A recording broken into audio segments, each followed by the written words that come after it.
I think this is really important for us in moving towards postmodern magic,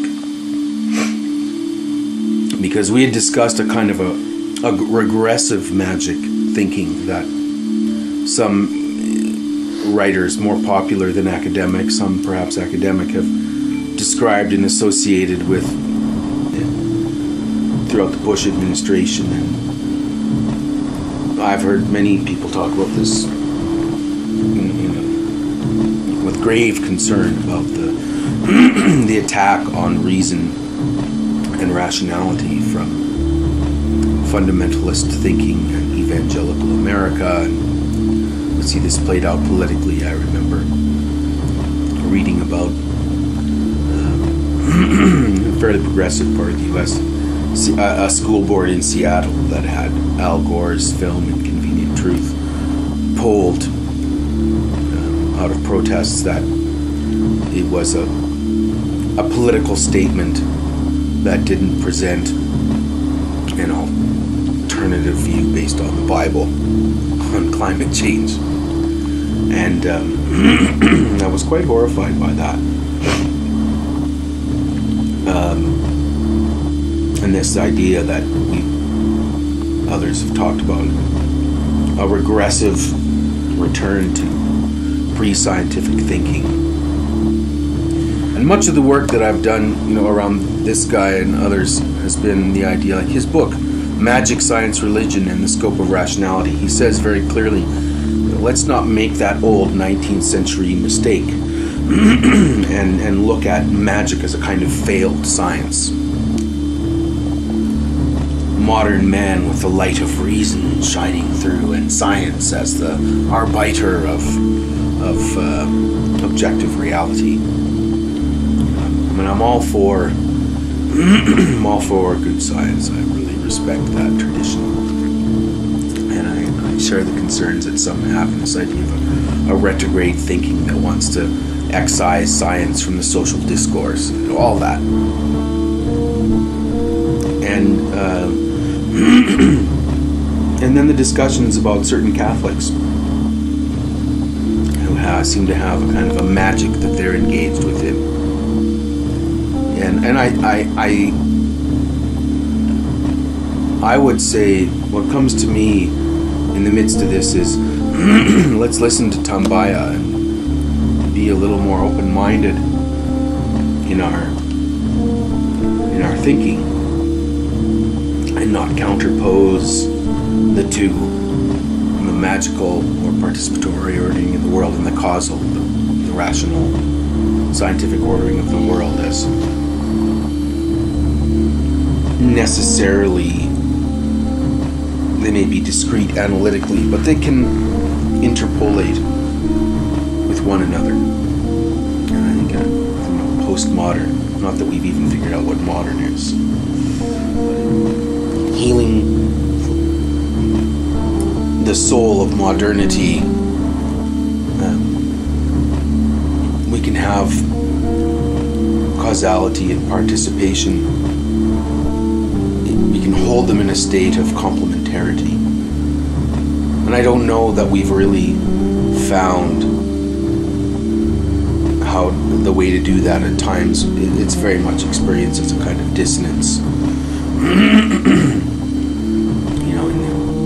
Perhaps in the Cartesian sense.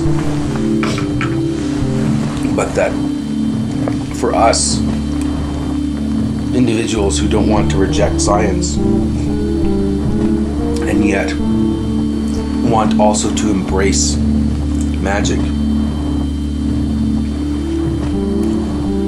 there's something thematic here which puts us dangerously close to the camp of the, what do they call those guys,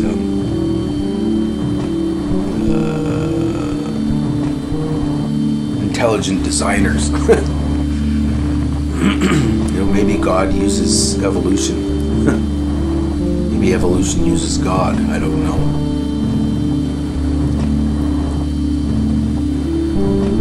But I have a strong sense, and it's a visceral sense, really, in some ways. science and magic, causality and participation can exist in complementarity, and we can learn from our ancestors. We can revisit those alchemists who were the early scientists of Western culture and draw some lessons. Maybe there'll be more, I don't know what they'll be, if there'll be thematic lessons or procedural method lessons, because it's very easy to explicate methodology in science. And you know, when you listen to the elder or the traditional ceremonialist, they can explicate their methodology, but there are gaps in understanding for me of both. I remember this one chief that I worked with a little bit. He talked about the idea that hypotheses can be generated with different hearts, and he was a chief, good guy.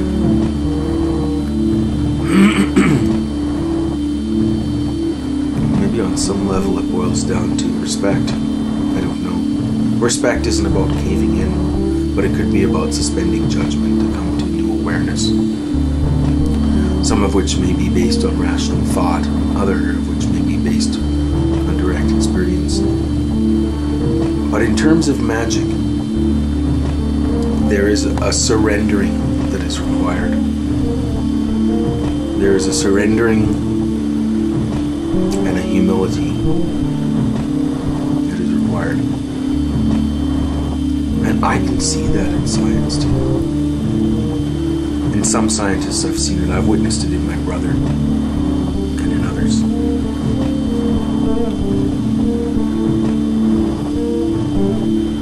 When I hear cosmologists describe how galaxies are formed and how they grow and spin off bits and dark holes at the center that they expect will merge in several billion years from now, that really instills a sense of mystery and awe. And I'm not willing to accept that magic is only required for things that we don't understand, although it may help.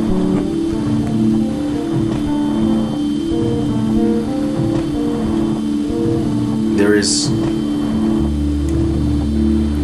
a magic in the land, in part because it is something that we are a component of, a subset of. It is something greater than ourselves.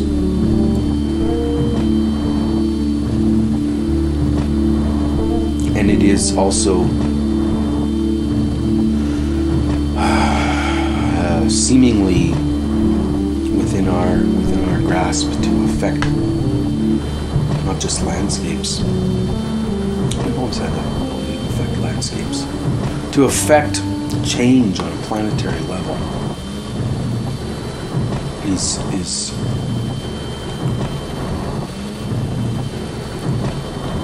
some say it's a sign of our power, others say it's a sign of our ignorance. It may be an indication of both.